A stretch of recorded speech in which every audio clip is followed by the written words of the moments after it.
PPC mistakes costing you leads right now. We are going live on everything. Everything. All the platforms we can. It's always fun to try to get all the different views in there. All right.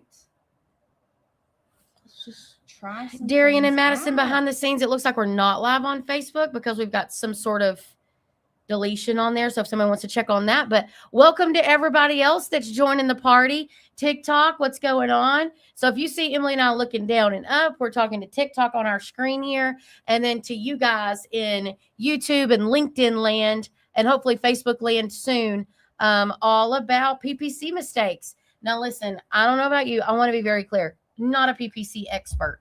Lemon Seed is not a digital agency, so we don't run ads for clients. What we are is generalists. So overall, we know how PPC is supposed to work, but your digital vendor and who you're buying paid ads from is who is supposed to make them work the best. But where Lemon Seed is coming in is how can we make that piece of your marketing strategy, PPC, work with all the other components and meeting people at different levels of the customer journey. That's what Lemon Seed is designed to do, to where we rely on your digital vendor experts to know all the ins and outs of these things, but we are connecting all the dots to the other pieces. Yeah, I talk about this a lot. I was talking about this to one of our contractors the other day. You know, listen, it's really hard to be everything to everyone. And so that's why we focus on overall threading the same messaging throughout all of your vendors and making sure they're performing well. So today we've just seen a really big uptick in PPC, changing. June's whole theme for everything we've done has been speed to lead. And so PPC, I think, is the most loved and hated tactic. And if you're not like in the marketing world and staying up on all the marketing tactics, things like that, I think this is the most, when people think, oh, I've got to place ads, I've got to place Google ads, that must be PPC. So they think that might be the only option. If you're not in the ins and outs of all the marketing tactics and things that can happen, and where a lot of contractors are putting all their eggs in this basket. Right. They're like, oh, I just do PPC, which again, I am one of these people. I do believe that PPC needs to be in your strategy. A piece of it. And you also can't be wimpy with it either. So I'll say this till this is a hill I will die on. Digital vendors are the most misunderstood tactic out there. I think you have unclear expectations. You think they're going to work miracles. They're hoping you're going to invest budget. At the end of the day, no one's expectations are met, and everybody leads with a bad taste in their mouth. But PPC, when done correctly, and when you are communicating with your vendor, you're listening to their spend recommendations, you've got something to offer, you've got a good brand. When we've got the right pieces in place, PPC can really be cool. So Emily and I are going to talk 20, 30 minutes about some of the mistakes that we're seeing people make as contractors. So again, not here to say how to actually run PPC ads. I want to be clear about that. It's more like from the broad spectrum that we look at things, what we are seeing. And so the first one is, I think we overly focus only on revenue from the clicks and not on necessarily conversions.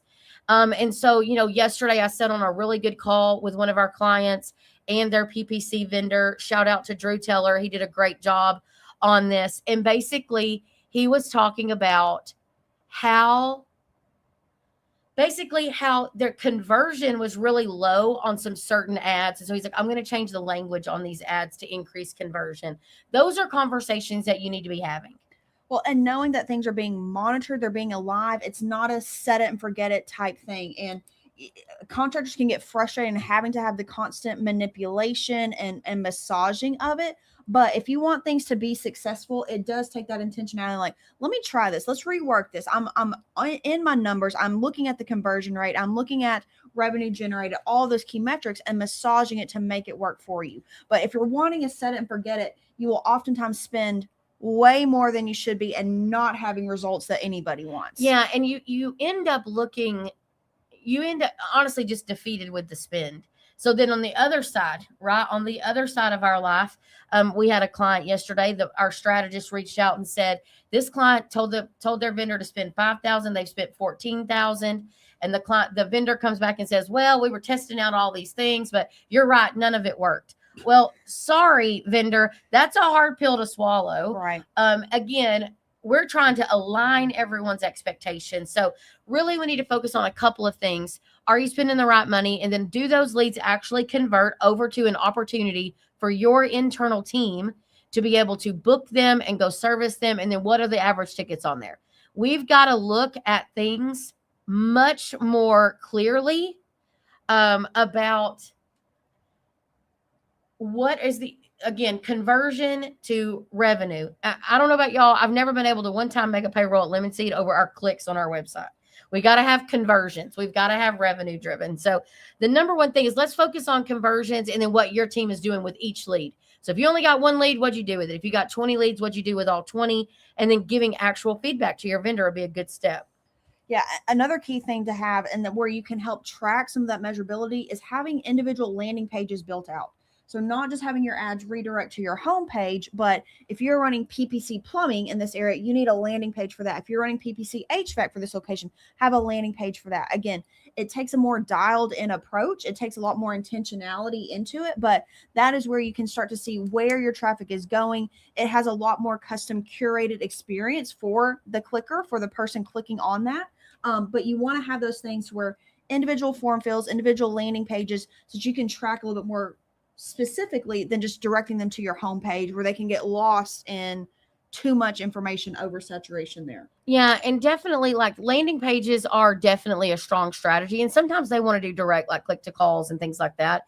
Either way, your job as the contractor is to protect the customer journey. Mm-hmm. How easy is it for you to for someone to do business with your company? So if you're investing this money on a comprehensive social media or a strategy, PPC strategy, then you definitely need to inspect what you expect. And so what are things looking like inside of your CRM? What revenue is generated? All of those things are very important. So again, to Emily's point, landing page journey, and is it mobile optimized? So here is another, this shocks me every single time, considering, hello friends, it is 2026. Very few people, again, okay, some of y'all might could argue this, but odds are the majority of people are viewing those ads on a mobile device. Mm-hmm. Can y'all make sure that it's mobile optimized? Like, come on now. Okay. Because we at least, and again, it's smart. So it's responsive on whether it's a desktop or mobile until you only care about desktop, which no, you've got to focus more on making sure that it's mobile optimized. So that is one thing that we've been seeing. And then slow speed to lead and poor follow-up process. So we have a client right now in California, and her paid leads are automatically leading over to an AI tool that takes care of them very quickly.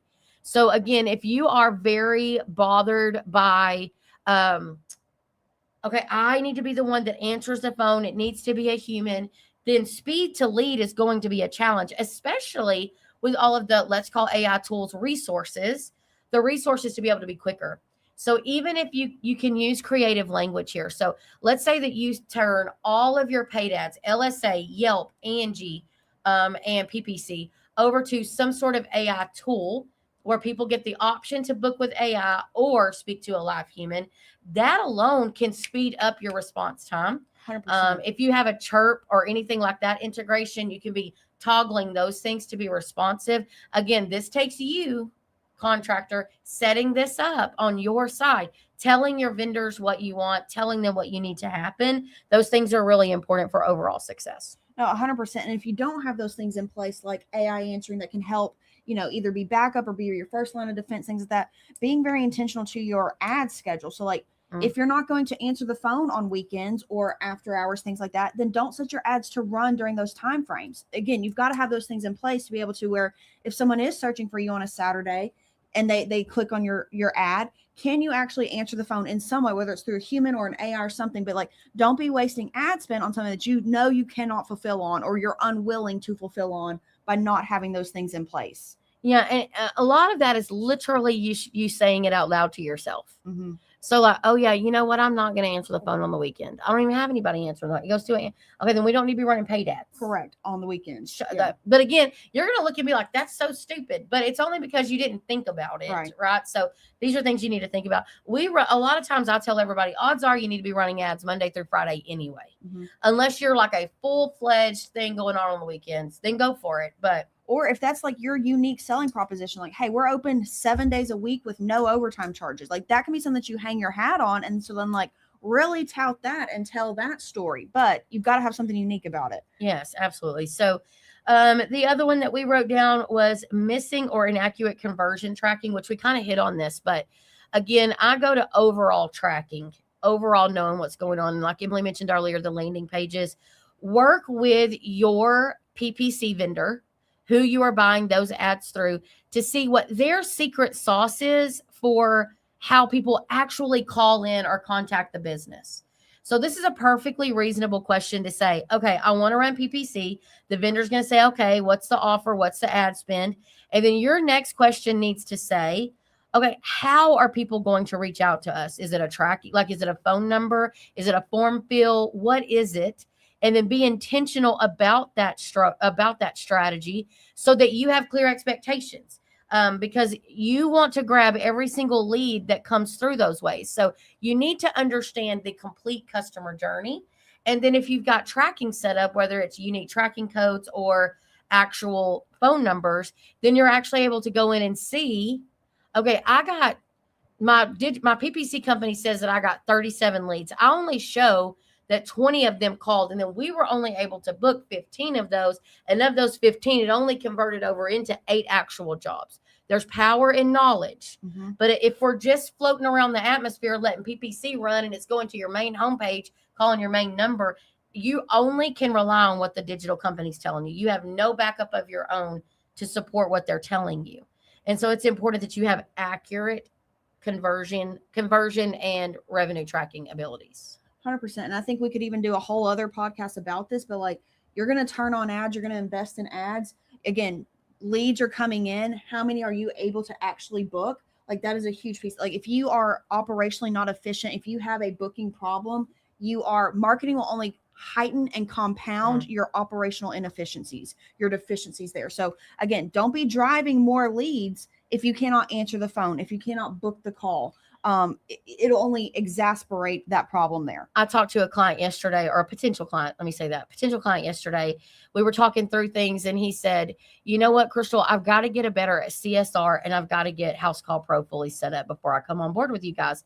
And I was like, I really can't argue with that, because even though I got sales goals, because he's right. Mm-hmm. Because what's going to happen is chaos, right? So like, no matter what you do, chaos will ensue. When your CRM's not set up, you got a brand new CSR, they're not coached, you got offers that nobody knows about, the phone's ringing, the Slack is going off, there's form fills coming through, the chirp dashboard's dinging, and you know what somebody's going to do? Like, screw this, I'm out. Like, this is too much going on. And so then you're really wasting your money kind of in a different way. But then you know who y'all get mad at? The PPC vendor. You're like, they suck, they're terrible. And I'm like, no, this time you suck, okay? Yeah. This time you suck. But it's just having that nice little making yourself be accountable for that. So, okay. No, 100%. And then getting super targeted, especially if you're in a large metro area, someone's just putting Houston, Texas. Well, you're kind of outspending your coverage of what you're willing to go run a truck to. Like, you being located in Southwest Houston does not mean that you're going to go want to run calls in Northeast Houston. So if you're in some of those larger metro areas, get super targeted with your actual zip codes. Like, be 5 mile famous before trying to take over the entire metroplex, because you can spend a lot more, again, for things that you cannot fulfill upon. So getting super targeted in even just your geographical, more smaller neighborhoods, more targeted zip codes than overall brand or large city metro areas. Yeah. And Jen McKee from Keyheart Marketing did a webinar yesterday with 5 Mile Famous from this company called Toro. And I learned 5 Mile Famous from Steve Miles about 15 years ago, where he ran Jerry Kelly there. I think it's St. Louis, Kansas City, St. Louis, one of those. Somewhere up there. And I learned that from him, and I was like, because they were at the time doing door knockers and cluster marketing, cool stuff remember 15 years ago, we were doing really cool stuff. And so that 5 Mile Famous, it's not new, but it also is not applicable information. So to Emily's point, some of you, like, we'll look up and we're like, why are we running PPC? You got a $10,000 a month PPC budget in 30 cities. Mm-hmm. And I'm like, you don't even service the majority of the city that your trucks drive in every day, where people are already seeing and experiencing your brand. And so I just encourage you, really, this all comes down to asking more questions, participating more actively with your vendor that you're doing this with. Because that'll just help you to have a more concentrated, more intentional ad delivery with better customers than getting too diluted, trying to be everywhere and everything to everybody. Yeah. Dilution here is not our goal. Yes. And then I think, and we've mentioned this a couple times, your expectations about pay-per-click, right? Pay-per-click is extremely weather sensitive. Okay. So you're like, okay, it's mild weather. Let me turn on PPC. Well, PPC requires search. And when there's no one searching, there's no one to click on the ad. Therefore, the ad is going to be shown to people that aren't really searching for it. So there's unique problems that start popping up when that happens. And again, you're like, the vendor sucks. It's not a vendor. There really wasn't a huge search volume for those topics. And not being super communicative to your vendor. Like, you don't show up to your own meetings. You're not looking at your dashboard and your reporting. You're not giving them feedback of like, actually, we don't service that, or we don't go to that area. You're not giving them that insight and having that open communication and partnership that is needed with your digital partners. Okay. Yeah. It's more like, that's their problem. I want to tap out. Yeah. No, you can't really tap out. No one can care more about your business than you do. I don't want to have to talk to any of my vendors. I mean, same. We don't want to talk to them either. I don't want, Listen. You don't want to talk to your employees. You don't want to talk to your customers. I mean, your family, whatever you got going on. So we understand, but it is one of those necessary evils of communication, and even Lemon Seed, when we're working on behalf of clients, sometimes we have to join in the client because I'm like, listen, I can make decisions for you, but these are drastic decisions. I'm going to give you recommendations and we're going to help you make good, educated, data-driven decisions. But sometimes it just requires you to like be the one that says, yes, I want option A, but the expectations here have to be, I honestly, and if I was in South Texas, if I saw a month coming up of over 90-degree weather, I'd turn off PPC because weather is going to naturally push up your leads just because everybody's hot. And then PPC, I can save that money because probably I'm going to have to overspend a little bit when the seasonality changes. Those of you that are plumbing, you have a lot less of more of a tumultuous up and down. But pest control, all of a sudden they hit a wall too, because you know what? Bugs don't like to be cold either. So everybody runs for the hills during those times. So we really need to be smart. Like Emily mentioned earlier, set it and forget it. That gives me anxiety in so many ways. So I'm not saying that you can't set a plan in place. Okay. But where strategy comes into play is when you are reviewing results to know what to do next. So you can have a plan, but strategically you need to know when to deviate from the plan.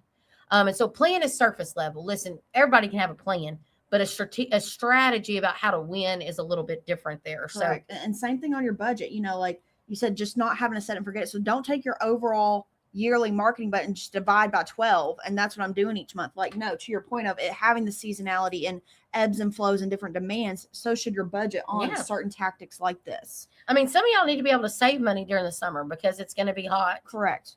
If you've built a good brand that people already know and experience and trust, you don't have to rely on the heavy advertising or on the super lucrative, low barrier of entry offers, because again, weather's creating demand for you. They already know you. They're going to search for you directly. But again, having that nimbleness to push and pull. Absolutely. Absolutely. So a healthy lead generating PPC campaign should look like this, right? So what Lemon Seed does is every 90 days, we build out very cool campaigns and actual offers that we could put out into the market. We could go to market with fun campaigns and fun strategies of offers, whether it's financing offers, low barrier of entry offers, whatever. So every 90 days, we look at creative to see if it needs to be updated.